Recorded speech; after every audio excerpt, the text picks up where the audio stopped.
Ryan, we've got a pickle. Good. Let's hear it. Love pickles.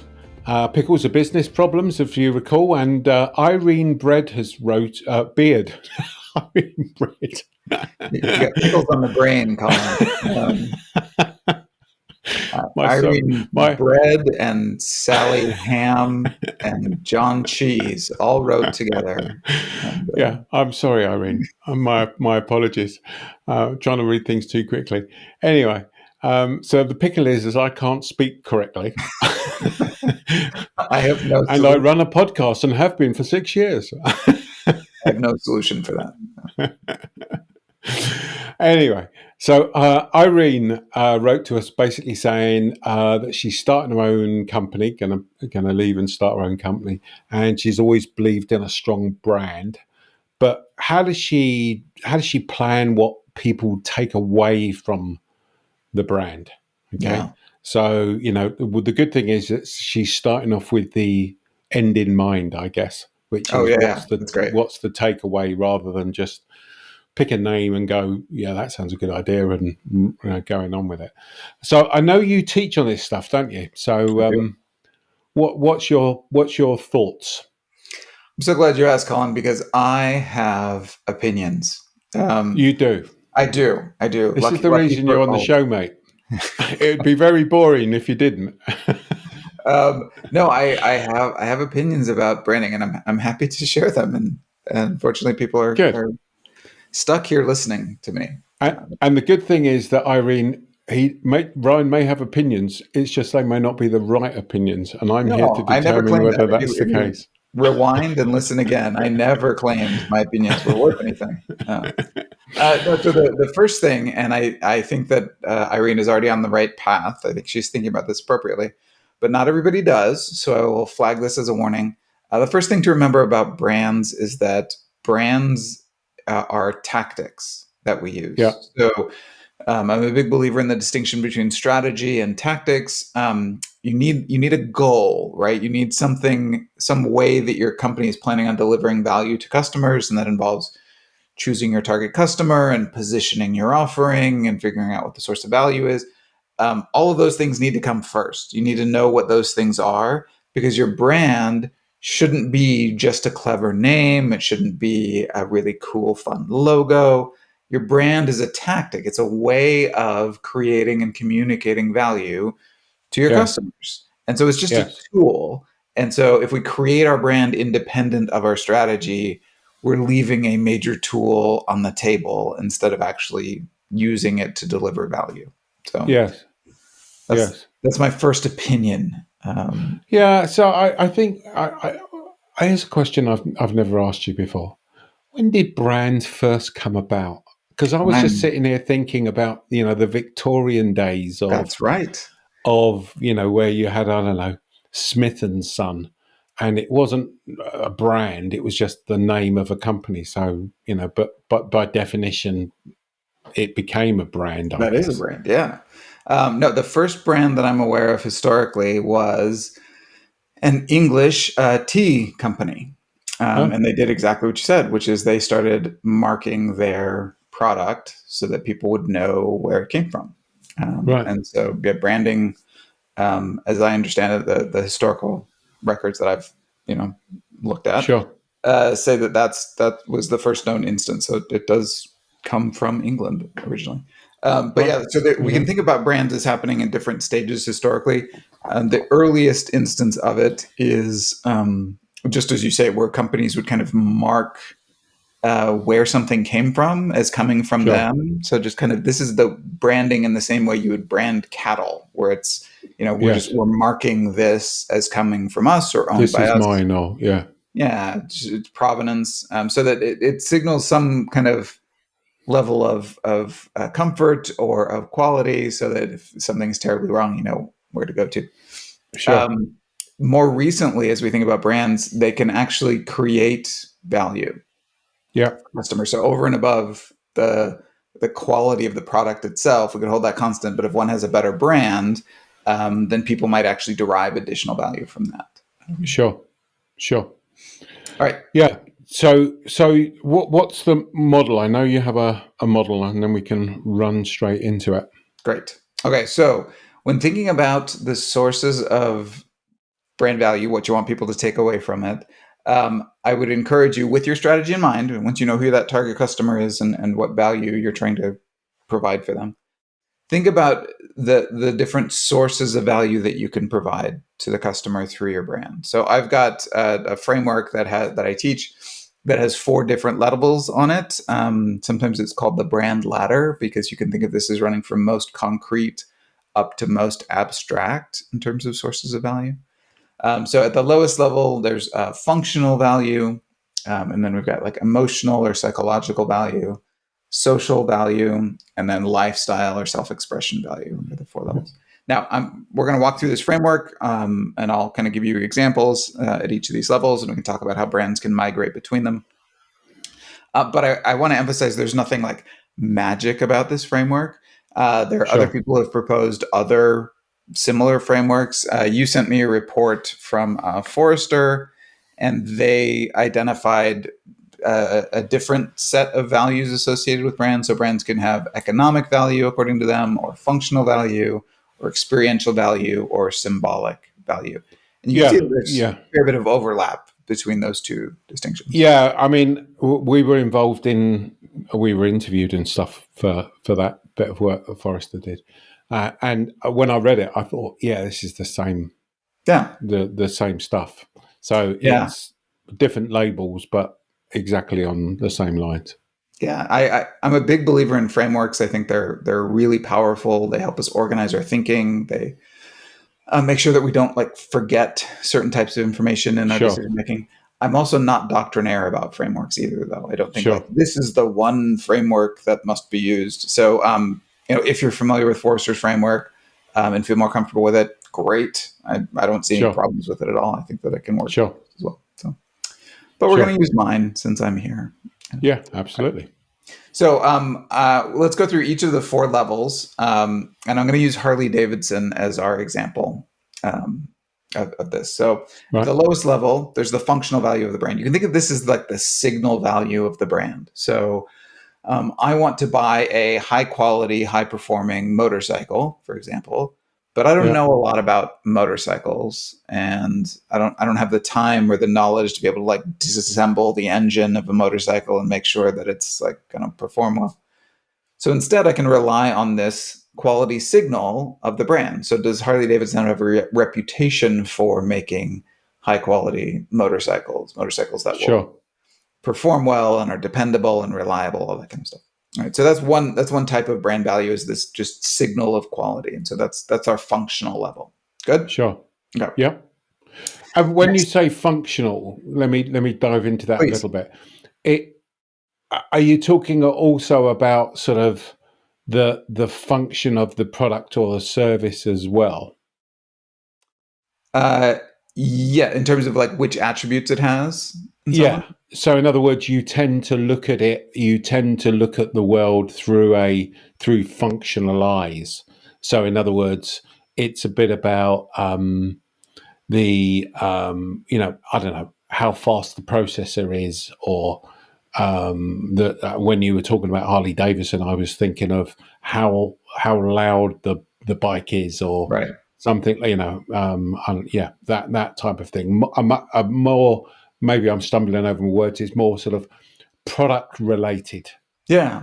It's an excellent question. So the way that I would pull this out and see if you agree or have a different perspective, Sure. I think the primary value of a brand is as this signal for attributes that are difficult to observe. Right. So if you're Right. most interested in processor speed, it kind of doesn't matter whether it's made by Apple or by Compaq or by IBM, because you can read the specs on processor speed and compare them all directly on that attribute. And so if Sure. that's your primary means of decision making, then the brand is going to matter less in your choice. If it's an Yeah. attribute like kind of reliability or coolness, Yeah. then those are harder to observe directly. And so then the usefulness of the brand as a signal for those is going to be more powerful. So where would you put something like, say, they have a reputation as an advanced chip provider, Yeah. or So advanced chip manufacturer. So in other words, it's something, and this is where I'm probing this, is it's something that's functional. It's a sort of, it's about the product, but yeah. you've still got a reputation or a brand image that's around that. I mean, I could argue Apple has got a reputation for easy to use, intuitive systems. Yeah. Yeah, and Agreed. that's one of the attributes that people like about them. Yeah. So I think to the extent that people can directly observe those attributes, they don't need to rely on the brand because they Right, can directly observe them. So if you can read the specifications of the chips, then it doesn't right, matter what the reputation is. I think for right. a lot of stuff that we buy, we don't have the time, we don't have the interest, we don't have the Yes, education to dig into that yes, stuff. Like I use my computer literally every day. I don't remember what the specs are of it, sure, and if you showed me sure. the specifications for microprocessors, I wouldn't really. So I rely a lot on the reputation when evaluating Yeah, that. A but I different guess customer might this not have to. goes. Yeah, so this goes back to your first point, which is clearly correct, which is who's your customer, Yes. and what do they value? Yes. Because if they value speed and if they value processing power or whatever it may be, then that's the thing that you need to be thinking about. If they measure, if they value the system being intuitive, etc., then that's a different kettle of fish. Yeah, and I mean even customers who value speed, I think we might further segment. There are some customers who have the expertise and the knowledge to be able to assess speed at the level of the processor power, and can look at Yeah, those numbers and say this is the level of speed I want. I think there are other customers who like want a fast computer, but don't really know how to assess that clearly. And so they're going to rely on sure. the reputation of the brand as having high performance. So I think that even Yes, at the level of the attributes, but yes, it does. It gets back to who's your customer and what are they looking for. yes, yeah. Good. Okay, we're going to spend hours just talking about this one thing, so I'm going to I let you carry literally on do. because Yeah. it's making me think of Ferrari cars and stuff like Yeah. that. But that's a different kettle of No, fish. I think that's another example, right? So Ferrari has customers who know the exact horsepower of every model of car and make their decisions across brands in that way. They also have customers who just want something that is fast and that Yeah, seems fast and that yeah, feels fast, and sure, the brand communicates a lot of that. sure. I saw a something that was posted on social media a little while ago of when you retire, you buy yourself a Ferrari, but when you retire, you can't get out of the bloody thing. Yeah. So it was making me just think there about, and there's clearly also a whole group of people that would love the image that they project by owning a Ferrari, but actually either they never drive the bloody thing, or they can't get out of the thing because they're too old or whatever it may be. Anyway, so and We're gonna talk certainly about an example that's very close to that in just right. a minute or two Okay. here. You're absolutely right. Okay, so we got functional value. That's kind of the lowest, the most concrete. Yep. We can then ladder up from there, and a little bit more abstract source of value is what I'm going to call emotional or psychological benefits. So for Harley Davidson, here's this great quote from the former CEO of Harley Davidson. He says, "We give the possibility for a 43-year-old accountant to dress in black leather and ride through town and scare everybody." Um, which is an emotional benefit of the brand. You Yeah. feel differently about yourself when you Yeah. are on a Harley Davidson. Like it Yeah. just you get this emotional rush from it. You might feel tougher. You might, and that's a benefit of the brand. Like some people Yeah. feel. So they've actually done studies on this where people Yeah. exposed to the Apple logo perform better on tests of creativity than people who are exposed to the Yeah. IBM logo. That's Um, why I'm so creative, mate. yeah, Because that's why you fake creativity very, very well. No, we think differently about ourselves when we're yeah. surrounded by some of these brands. Yeah. It's funny actually when you say that because I always remember my son when he was young. He wanted to buy these. He wanted me to buy these boots for him, soccer boots. Okay, Mhm. that were called Predators at the time, that Jeez, David Beckham used to wear. very Okay, aggressive. yeah, and they were expensive. Yeah. Okay, and he was about 10 at the time, I suppose, something like that. Anyway, long and short of it is, I was saying to he's saying, Dad, I want these Predator boots, and I'm saying, son, they won't make you play any better. I mean, I was trying to put my logical, rational hat on, yeah. Um, and he was saying, oh, but they're really great, son. I said, look, son, the only thing they're going to do is, you're just going to feel more confident in them, and and therefore, because you feel more confident, I started thinking, yeah, he's going to feel more confident in them. He's going to therefore play better. He's going to think he's better than he actually is. So I ended up buying them. Yeah. Yeah. I mean, But there's, that's to that point is yeah. is because you think of it and because you believe that you've got now wearing these boots that will make you play better, then you do play better. That's exactly that value that brands can give to Yeah. people in certain instances. Yeah, it's a great example. Okay, so we've got functional, we've got emotional or psychological. The next one up is social. So this is where Right. brands allow you to be part of a community. So going back to Harley Davidson, there are all of these Harley Davidson like meetups. There are all of these like Yeah. Yeah. rallies and things in Hog the US. rallies or something they call them, Yes, don't they? where like people come from all over. There's one in Yeah. South Carolina that I'm familiar with. There's one in North Dakota or South Dakota. Yeah. There. And like kind of the entry fee is that you ride a Harley. Like this is a Sure. place for Harley brand owners. I knew a guy in college who owned a Harley Davidson, and there are rider groups of people who have nothing more in common with each other than that they own the same brand of motorcycle, and they'll just kind Sure. of form these spontaneous gangs and just go riding together. Sure. So he said he's a member of one of these groups, and a lot of times they would just say, "Well, let's meet at like mile marker 57 on this road at this time." And so he got there a little early, and he pulled over to the side of the road, waiting for the other people in his group. He said he was there for less than a minute, and another guy on a Harley Davidson pulled up that he didn't know, and he said, "Hey, man, are you okay? Is your bike okay? Do you need any help?" And he said, "No, I'm just waiting for some friends." All right, took off. 2 minutes later, another guy on a Harley pulled up. He's like, "Hey, man, are you okay? Is your bike okay? Do you need any help?"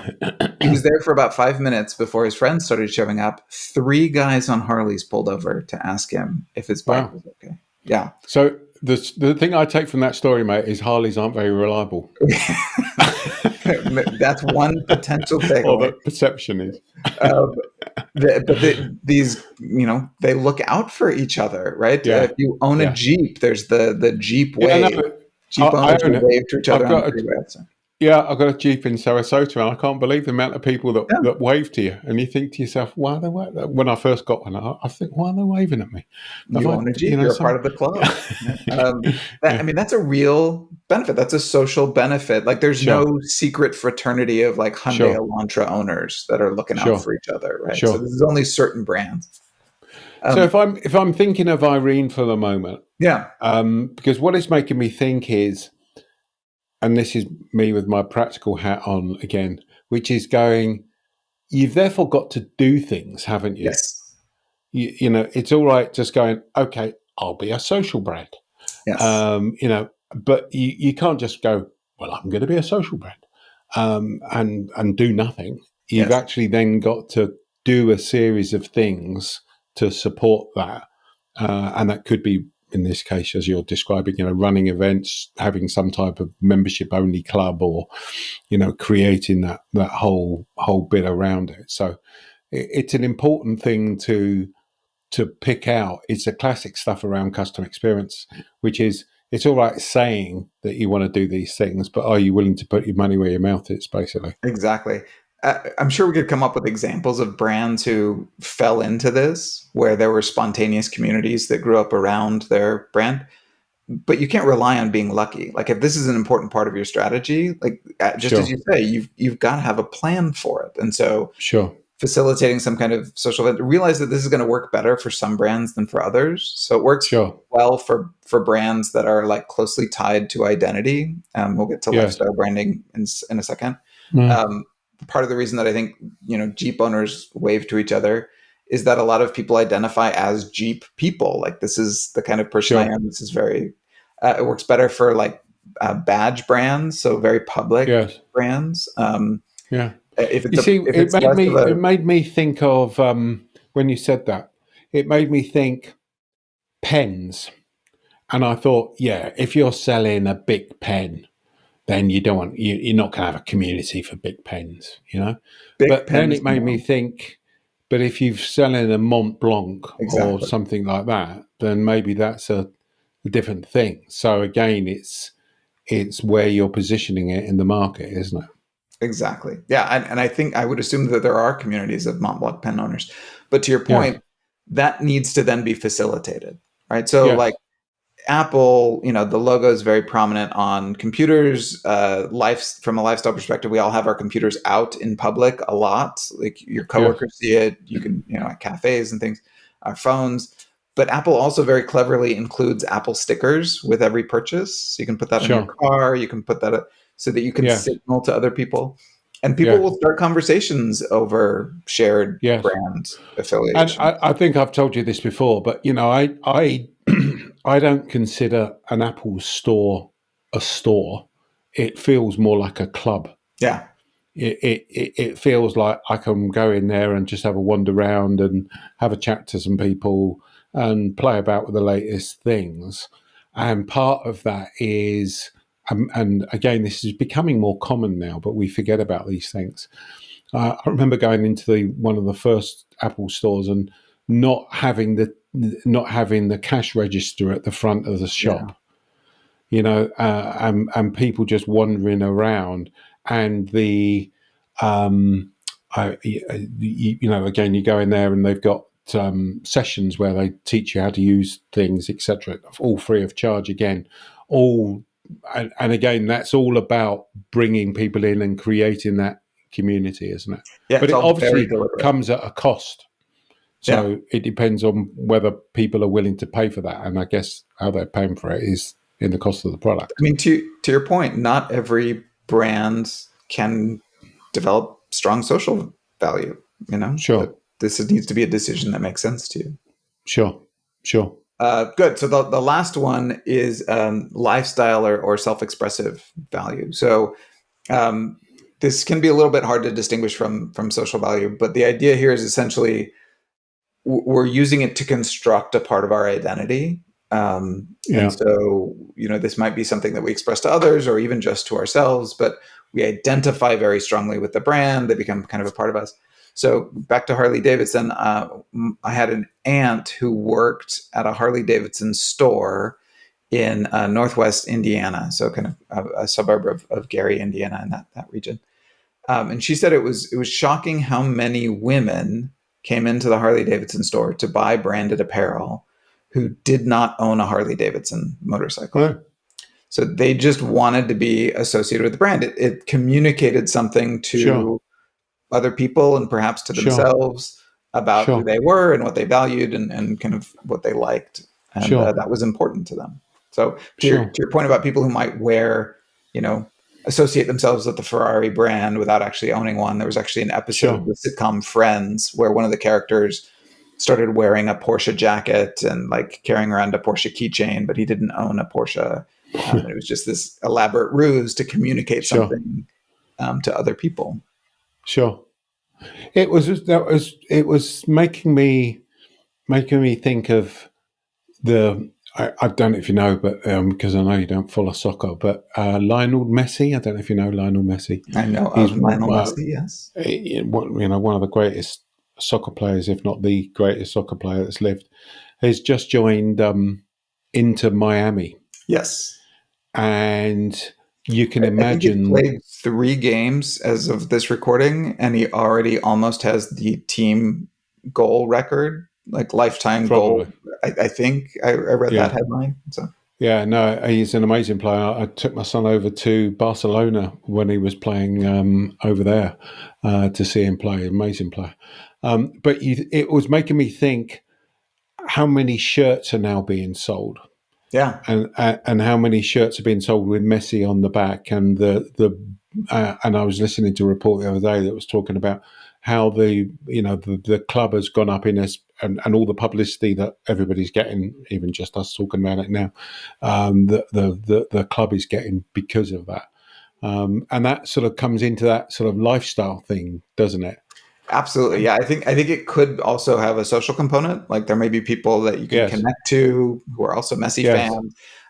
But yeah, yes, I think that a lot of it, for a lot of sports yeah, apparel, it is very much a lifestyle thing. I mean, yeah. one of my favorite bits of trivia is that several years ago, the NFL, the National Football League, started selling branded coffins. So you can be Branded buried coffins. for eternity in a Bloody hell. coffin branded with the football team that you like. I mean, this is very much a lifestyle brand for a lot of Uh, people. and buried on the pitch. I assume. It's just there's a big hump in the middle of I the mean, there's pitch all now that that grass people keep there. falling over. Yeah. So Yeah. yeah, I think a lot of branded sports apparel is very much a lifestyle thing. So let's go back to Irene then. Now we've gone through those four, and again, it's making me think that whilst it clearly would be a struggle to create a lifestyle around a big pen or Yeah. just a normal pencil, I guess the reality is it's not impossible. It just depends on the amount of effort and lateral thinking you would need to do to work it out, wouldn't you?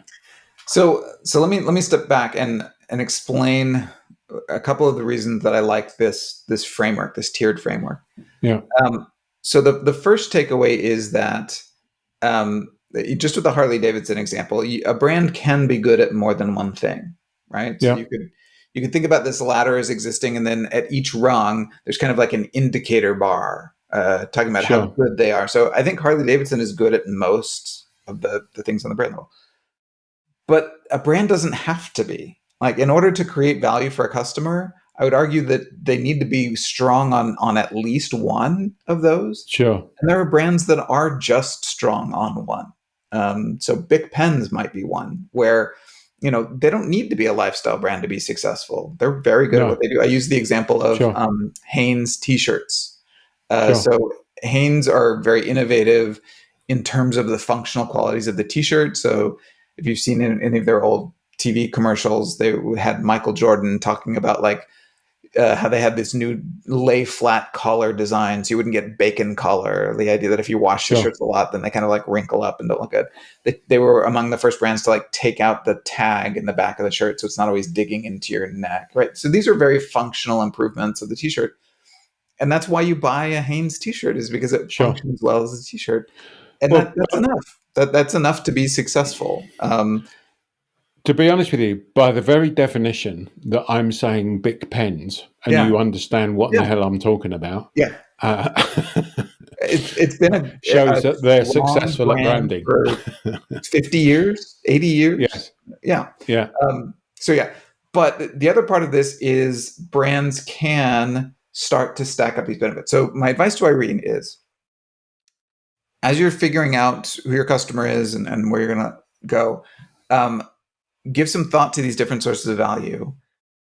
Recognize that it's difficult to come out of the gate with a new brand that's good at multiple things on this yeah, value scale. Most brands start off trying to establish their value in one place. And in fact, most brands, when they start off in functional. So sure, a lot of the lifestyle brands that we think about today, and I've got a list here that I talk through. Um, Apple is one. So sure, Apple started as a functional brand. The Apple IIe, like those old systems, it yeah, was very much about ease of use. yeah, And then over time, it laddered up to become a lifestyle brand over time. But it did not start out that way. sure, Patagonia, Timberland, Gillette. Um, sure. Swatch, Starbucks. Starbucks started off as a place to get really great coffee. Sure.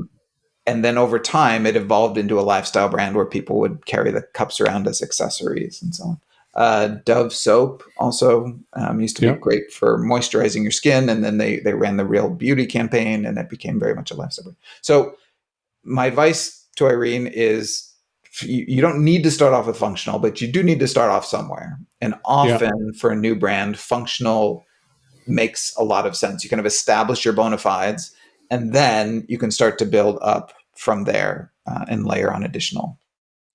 Yeah. But the key goes back to just going full circle. Yeah, Is who's your customer? exactly. Yeah. And what do they value? Yeah. And that's then what you should be building things around. There are fun examples of brands that skipped the lowest rung. DeLorean, the car DeLorean that was popular in the 80s, Yeah. those were famously terrible cars. They Yes. broke down all the time, and Yeah. yet they were extremely high on lifestyle and social value. They were good at time travel, mate. They were also, thank you for mentioning that. There was one dimension on which they were functionally superior, and that was they were excellent at time travel when you got a flux capacitor into them. Absolutely. Yeah. Yeah. You see, you forgot all about that. That's an exception. Yeah. So there are rare examples of brands that perform well on other dimensions that are not terribly good functionally, but they are relatively rare examples. Usually you need to establish that baseline, and then you can start for more. But it's always the balance, isn't it? It's the balance between, and it would be interesting to talk about this further, but we haven't got time. But the balance between each of these areas, because as you've been talking about Harley, so in the UK, one of the challenges with a Harley apparently is the turning circle, because the roads are smaller. Okay, the turning circle of the wheel, it's not designed for tight turns. For tight turns, and this is from a friend of mine who's got a Harley, and he says it's great for long stretches, which is obviously what they have a lot in the States. Yeah. But in England, it's more of a challenge because you're having to constantly go around tighter corners and stuff like that. So interesting. I never would have thought about that, but yeah. So functionally, it can, it might have a reputation of not performing as well in some environments. But you see, the other interesting thing is, this is why the topic's so interesting, actually, is I didn't know that until he told me. So you need to have a certain level of expertise. Agreed. To be able to even think about that. I mean, you can turn around and go, I'd heard that DeLoreans weren't that reliable.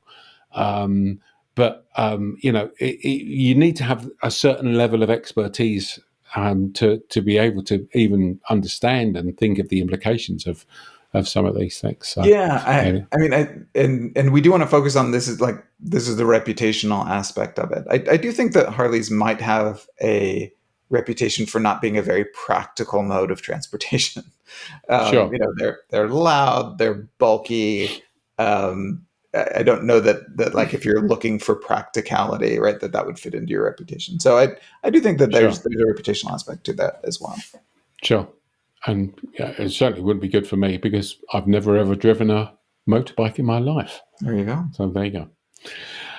Okay, good. Well, Irene, I hope that has been of use. Building the interesting bit for me is that no matter what you do, you're going to build a brand or a reputation. Yeah. It's the interesting bit for me is, are you in control of it? Are you doing it? Is it the word I always love is it deliberate? Is it a deliberate action that you're taking that supports all of that? So we hope that's been of use, and we look forward to talking to you next week. Cheers.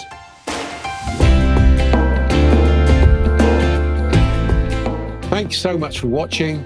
And if you enjoyed this video, please make sure you subscribe so you don't miss an episode.